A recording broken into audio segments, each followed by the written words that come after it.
जी नमस्कार, स्वागत है दोस्तों आपका अपने यूट्यूब चैनल हिंदी परीक्षा एसके पर। तो आज की इस वीडियो में हम लोग बात करेंगे एमपीएससी 003 के बारे में।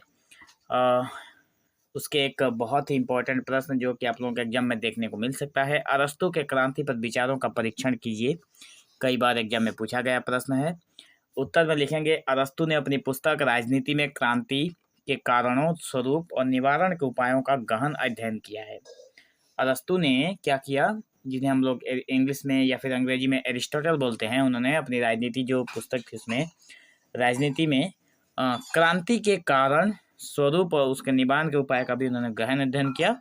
उनके अनुसार क्रांति एक ऐसी प्रक्रिया है, मतलब क्रांति करना एक ऐसी प्रक्रिया है जो किसी राज्य की शासन व्यवस्था को बदलने या विध्वंस करने का प्रयास करती है।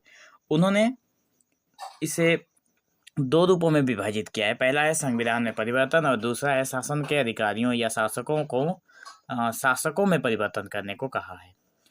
क्रांति के कारण क्या क्या हो सकते हैं उसके ऊपर हम लोग बात करेंगे। तो अरस्तू ने बताया कि क्रांति के मुख्य कारण सामाजिक है। क्रांति के जो मुख्य कारण है वो सामाजिक है।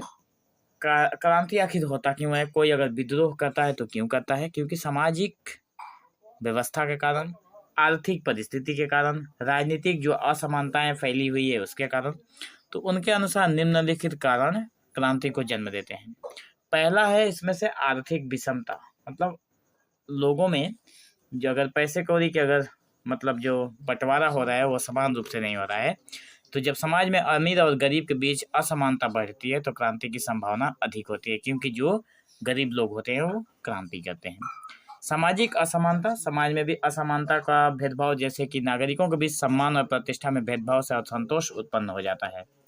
अन्याय और अत्याचार की अगर बात करें तो जब शासक वर्ग जनता पर अत्याचार करता है, जब कोई राजा या फिर कोई भी शासन करने वाला व्यक्ति अगर अपने जनता पर अत्याचार करेगा या कानून का दुरुपयोग करता है तो विद्रोह की स्थिति तो बनती है।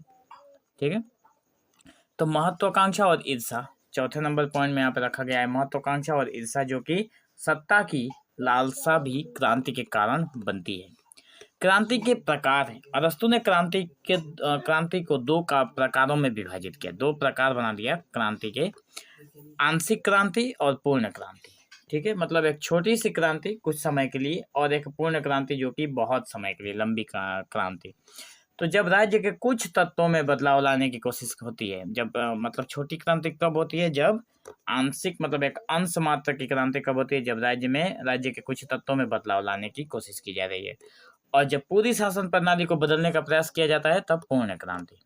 क्रांति के निवारण के उपाय, मतलब क्रांति को कैसे सुलझाया जा सकता है या फिर किस कारण से क्रांति न हो। तो पहला है, अरस्तू ने सुझाव दिया कि क्रांति को रोकने के लिए शासकों को निम्नलिखित उपाय अपनाने चाहिए।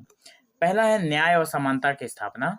राज्य में न्यायपूर्ण व्यवस्था होनी चाहिए और सभी नागरिकों को समान अधिकार मिलने चाहिए, तो क्रांति नहीं होगी। मध्यम वर्ग का सशक्तिकरण, मतलब अरस्तू के अनुसार एक मजबूत मध्यम वर्ग क्रांति को रोक सकता है, क्योंकि यह वर्ग संतुलन बनाए रखता है, इसलिए मध्यम वर्ग को सशक्तिकरण प्रदान करना। कानून का शासन जो है, कानून सबके लिए समान होता है और शासक भी कानून का पालन करें। जो शासक होते हैं वो कानून का पालन करें, उसे कानून को तोड़े ना और उसका दुरुपयोग भी ना करें। सत्ता का सीमित प्रयोग, जैसे कि बताया गया है कि अपनी शासकों को अपनी सत्ता का दुरुपयोग नहीं करना चाहिए। ठीक है, परीक्षण और आलोचना की बात करें तो इसमें यथार्थवादी दृष्टिकोण परीक्षण में देखने को मिलता है, जिसमें अरस्तू का दृष्टिकोण व्यवहारिक और यथार्थवादी है, क्योंकि उन्होंने क्रांति के कारणों को गहराई से समझा और उनके समाधान भी सुझाए हैं।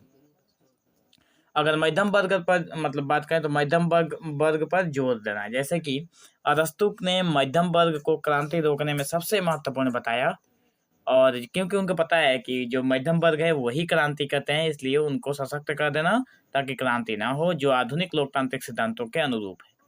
सीमित दृष्टिकोण रखना, जैसे कि अरस्तू का दृष्टिकोण मुख्य रूप से प्राचीन ग्रीक राज्यों तक सीमित था, उन्होंने आधुनिक औद्योगिक और सामाजिक संरचनाओं को ध्यान में नहीं रखा। तो निष्कर्ष के तौर पर अगर हम बात करें तो अरस्तू के विचार आज भी प्रासंगिक हैं। उन्होंने दिखाया कि क्रांति तब होती है जब लोग असमानता और अन्याय से पीड़ित होते हैं। क्रांति तब की जाती है जब लोग अन्याय से पीड़ित होते हैं। उनके समाधान, जैसे न्याय की स्थापना करना और मध्यम वर्ग का सशक्तिकरण करना, आज के समय में भी राजनीतिक स्थिरता के लिए आवश्यक माने जाते हैं। हालांकि उनके विचारों में आधुनिक संदर्भ के अनुसार कुछ सीमाएं भी हैं, लेकिन उनका योगदान राजनीतिक दर्शन में महत्वपूर्ण स्थान रखता है। तो हमें आशा है कि आप लोगों को वीडियो पसंद आया होगा। वीडियो पसंद आया तो वीडियो को लाइक ज़रूर करें और अपने दोस्तों के पास शेयर ज़रूर करें ताकि उनको भी इस वीडियो से थोड़ा हेल्प हो सके। तो आज की वीडियो में बस इतना ही।